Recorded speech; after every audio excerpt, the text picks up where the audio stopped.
এইবার ঈদে বাড়িতে মাটির চুলায় রান্না করে ফেললাম ইলিশ পোলাও। হাতের কাছে নরমালি যে মশলাগুলা পাওয়া যায়, এগুলা দিয়ে কিভাবে ইলিশ পোলাও রান্না করতে হয় আর কি কি ট্রিক্স আছে তা জানতে হলে দেখতে হবে পুরো ভিডিওটা। প্রথমে ইলিশ মাছগুলোকে কেটে ধুয়ে নিলাম। পরিমাণ মতো খোলা ও চাউল নিয়ে চাউলগুলোকে ধুয়ে 10 মিনিটের জন্য পানি ঝরানোর জন্য রেখে দিব। চাইলে যে কোনো সুগন্ধি চাউল ব্যবহার করতে পারেন, শুধুমাত্র বাসমতি চাউল ছাড়া। এইবার চুলাতে একটা ফ্রাই প্যান বসিয়ে তাতে তেল দিয়ে গরম করার পালা। চাইলে কড়াইও ব্যবহার করা যেতে পারে।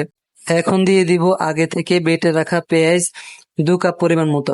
চাইলে পেঁয়াজ ব্লেন্ড করেও নিতে পারেন। আগে থেকে লেবু দিয়ে ফেটে রাখা টক দই দিব ছোট বাটি পরিমাণ 1 বাটি। সাথে দিলাম মরিচ বাটা 2 চামচ, গুঁড়ো মরিচ 1 চামচ এবং জিরার গুঁড়ো 1.5 চামচ বা 2 চামচ।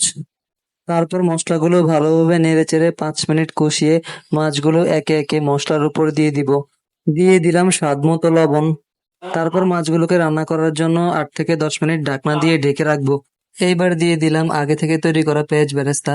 পেঁয়াজ বেরেস্তা এই পর্যায়ে দিলে ইলিশের সাথে ভালোভাবে মিশে যায়। আর সাথে দিয়ে দিলাম কয়েকটা কাঁচামরিচ। তারপর মাছগুলোকে আলতো করে উল্টিয়ে দিব যাতে ভেঙে না যায়। আবার ঢাকনা দিয়ে 10 মিনিট রেখে রান্না করে নিব। মাছগুলো সম্পূর্ণ রান্না করা শেষ। ইলিশ মাছ রান্না হতে বেশি সময় লাগে না। এবার মাছগুলোকে একে একে তুলে আলাদা একটা প্লেটের মধ্যে নিয়ে নিলাম।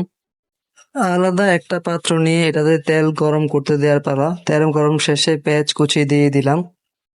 পেঁয়াজগুলো যখন হালকা ব্রাউন কালার হয়ে আসবে তখন দিয়ে দিব ধুয়ে রাখা ফলাও চাউলগুলো। এইবার দিয়ে দিব ইলিশ রান্না করার যে মশলাটা। এখানে বাড়তি কোনো মশলা দিব না। সেই ইলিশ রান্না করার মশলাটা সম্পূর্ণ চাউলের মধ্যে দিয়ে নেড়ে চেড়ে মিক্স করে নিব। কিছুক্ষণ রান্না করার পর পাতিলের মধ্যে একটা শনশন শব্দ আসলে দিয়ে দিতে হবে পরিমাণ মতো পানি। সাথে দিতে হবে স্বাদ মতো আবার লবণ।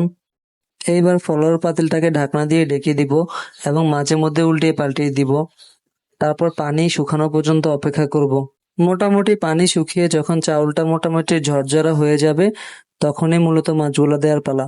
মাটির চুলাতে যেহেতু পুড়ে যাওয়ার ভয় থাকে তাই আমি একটা তাওয়া ব্যবহার করব। এটা আমাকে কম তাপ পেতে সাহায্য করবে এবং রান্নার ফলাফলটা খুব ভালো আনবে। তাওয়ার উপর পাতিল বসিয়ে উপর থেকে কিছু ফলাও লেয়ার কমিয়ে নিব এবং তারপর একে একে মাছগুলো দিয়ে দিব।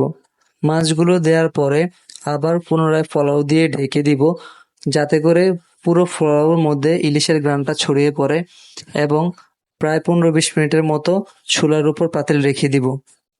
হয়ে গেল আমার তৈরি করা ইলিশের পোলাও। আপনারা অবশ্যই ট্রাই করে দেখবেন।